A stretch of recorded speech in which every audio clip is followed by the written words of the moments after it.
The sound of a Heidelberg offset printing press is not just a noise, it is a heartbeat. Thump whoosh. Thump whoosh.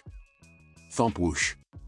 A rhythmic, mechanical pulse that vibrates through the concrete floor of your basement and travels up through the soles of your shoes. To a normal person, this is the sound of industrial machinery. To you, it is the sound of pure, unadulterated inflation. You are standing in a soundproofed cellar in New Jersey, or perhaps a windowless warehouse in the outskirts of Lima, Peru. The location doesn't matter. What matters is the ecosystem you have created. The air is thick, heavy with the specific, intoxicating chemical cocktail of solvent, ozone, drying varnish, and high-quality cotton dust. It is a smell that would make a normal person dizzy, but to you, it smells like freedom. You reach into the output tray and pull out a sheet. It is still warm. On it are 32 perfect replicas of Benjamin Franklin. They are looking at you with that stoic, judgmental stare. You take a jeweler's loupe from your pocket and bring it to your eye. You aren't looking at the face, anyone can fake a face. You are looking at the microprinting on the collar of the jacket. Text so small it looks like a solid line to the naked eye. Under the glass, the letters resolve, the United States of America. Sharp. Crisp. Bleeding less than a fraction of a millimeter. It is perfect. You are not a thief. A thief breaks a window and takes what isn't his. A thief is a parasite. You are a creator. You are an artist. You are the counterfeiter. The Federal Reserve calls what you do a federal crime carrying a 20-year sentence. You call it quantitative easing for the working class. You don't rob banks. You are the bank. But to become the bank, you had to solve 3 impossible engineering problems that have defeated 99% of the people who try this. Problem number 1, the substrate. The paper. This is where the amateurs fail before they even start. If you go to Office Depot and buy high-quality bond paper, you are already in prison. You just don't know it yet. Real money isn't paper. It is fabric. It is a proprietary blend of 75% cotton and 25% linen, with tiny red and blue synthetic fibers embedded in the mash. That is why money doesn't disintegrate in the washing machine. That is why it has that distinct crackle when you snap it. If you use wood pulp paper, you fail the pen test. You know the one. The cashier marks your bill with a yellow marker. If the ink stays yellow, it's good. If it turns black, the police are on their way. That pen is an iodine solution. It reacts with the starch in wood paper. Real money has no starch. So, you had a choice. You could try to import rag paper from a sketchy mill in Eastern Europe, but customs watches paper imports like a hawk. Or, you could use the bleaching method. This is your specialty. It is the alchemy of the trade. You take a stack of genuine, legal $5 bills. You soak them in a solution of specialized solvents, a volatile mix of acetone, benzene, and a few other industrial strippers. You watch as the ink dissolves. The image of Abraham Lincoln bleeds away into a purple sludge. You carefully wash the sheets, dry them, and press them. What you are left with is a blank sheet of genuine Federal Reserve paper. It has the right feel. It has the right chemical composition. It has the red and blue fibers. It passes the pen test because it is real money. You are literally scrubbing a $5 bill to make room for a $100 bill. You are turning $5 into $100. A 2,000% return on investment. The only ghost left in the machine is the watermark. If someone holds your fake 100 to the light, they will see a faint shadow of Lincoln. But you are banking on human laziness. In a dark nightclub, in a busy casino, in a drug deal, nobody holds money up to the light. Problem number 2, the art. The digital lock. In the movies, the forger scans a bill into a computer and hits print. In reality, if you try to scan a $100 bill into Photoshop, the software will stop you. It will display a warning message. This is the CDS, the Counterfeit Deterrence System. Modern currency is covered in a pattern called the Orion constellation. They are tiny, yellow, donut-shaped rings scattered across the bill. To the human eye, they look like background noise. To a computer, they are a stop sign. So you had to go analog. You had to go back in time. You couldn't use modern software. You had to build a machine from the pre-digital age, or you had to draw the plates by hand. You spent 3 months staring at high-resolution enlargements of the bill.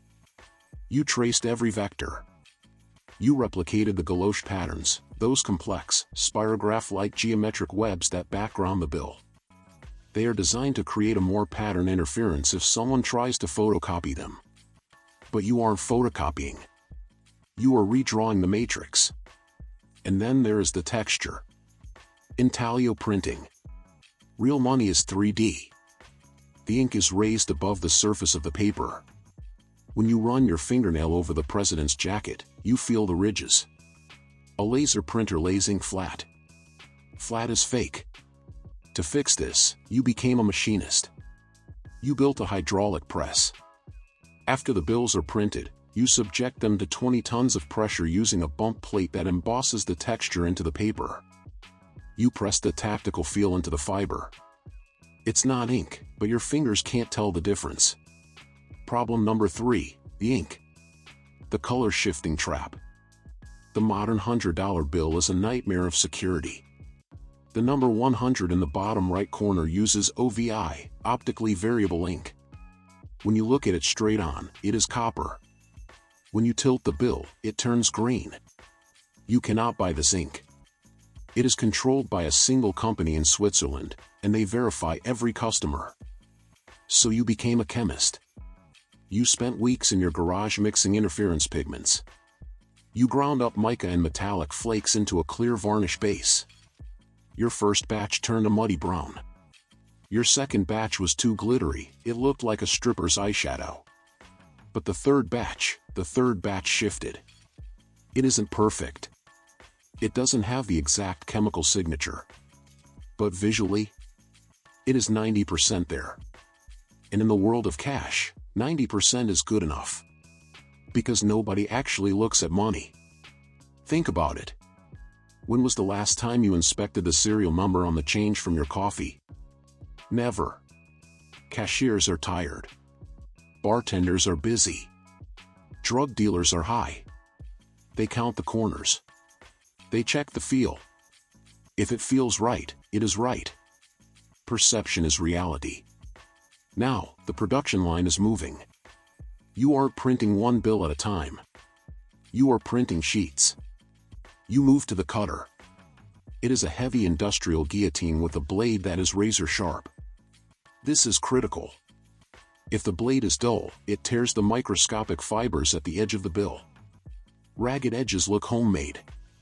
You need a clean, shear cut that separates the molecules. Chunk. The blade falls. The stack separates. But you aren't done. Fresh money looks suspicious. Nobody trusts a crisp, perfect $100 bill that looks like it just came from the mint. It draws the eye. You need the age. You take your millions and you dump them into a rock tumbler, the kind kids use to polish stones.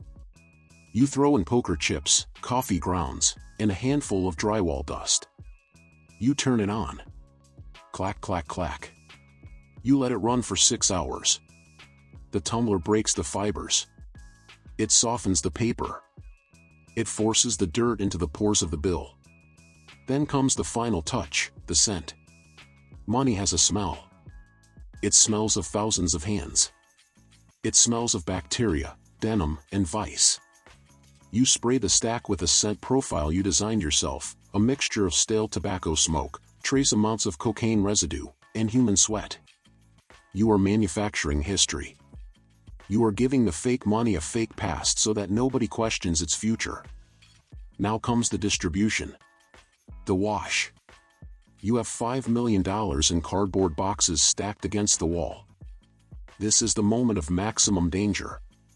You are sitting on a nuclear bomb of evidence. You cannot deposit this money. You cannot buy a Ferrari with it. You cannot even pay your rent with it. If you spend it, you create a direct line from the crime to you. You have to sell it. You are a wholesaler. You sell your product for 30 cents on the dollar. You sell a fake $100 bill for 30 real dollars.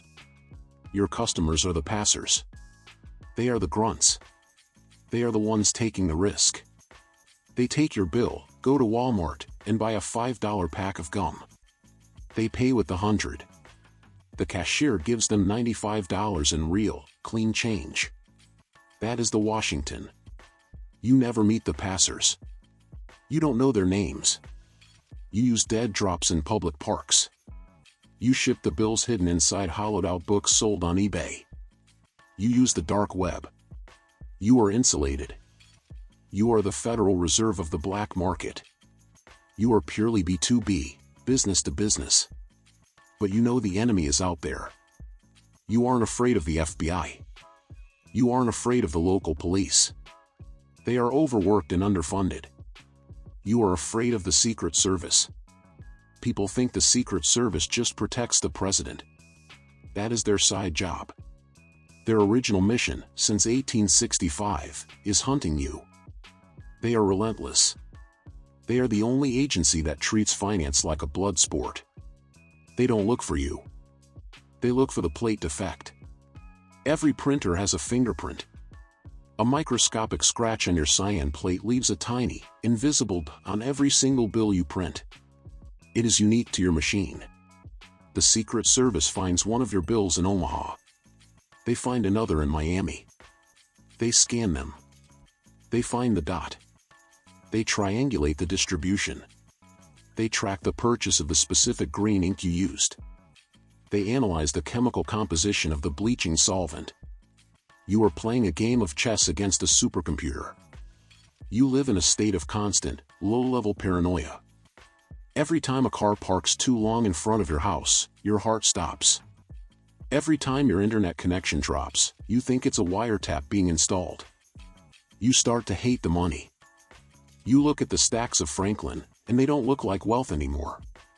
They look like time. 20 years to be exact. One day, you are cleaning the press. Your hands are stained green and black.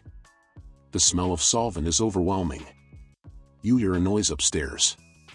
It is not a knock. It is the sound of a battering ram hitting a reinforced door. Boom. Then the shouting. Federal agents. Don't move. You have a protocol for this. The burn. You have a barrel of thermite standing next to the press. You have a powerful magnet sitting next to the hard drive. You have maybe 30 seconds before they breach the basement door. You grab the lighter. You look at the thermite. But you hesitate. You look at the stack of bills drying on the rack. It is your masterpiece. The Supernote. It is beautiful. It is technically superior to the real thing, because the real thing is just debt issued by a government that prints money out of thin air. Your money is backed by sweat, chemistry, and genius. It is your art. The door to the basement crashes open. The tactical lights blind you. Red laser dots dance on your chest. Hands. Show me your hands. You don't run. You don't reach for a weapon. You just pick up one of your bills. You hold it up to the harsh light of the tactical flashlights. You see the watermark.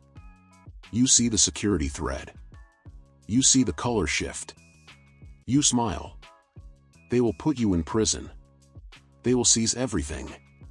But when the forensic expert analyzes this bill in the Secret Service lab, he is going to put it under the microscope, and he is going to shake his head. He is going to call his supervisor over and say, "I can't believe he made this in a basement." That is your legacy. You drop the bill. It floats to the floor, landing face up. Ben Franklin is still staring at you. But this time, he isn't judging. He's winking. You put your hands behind your head. The handcuffs click. The press is silent. But the inflation you created is already out there, circulating in the bloodstream of the economy, buying milk, buying gas, buying drugs. You are going to jail. But your art is going to live forever. This is the Underground Explainer. We have printed the fortune. Now we have to launder it. Next time, we enter the world of the digital wash. POV, you are a crypto launderer. Subscribe, or the Secret Service will seize your assets.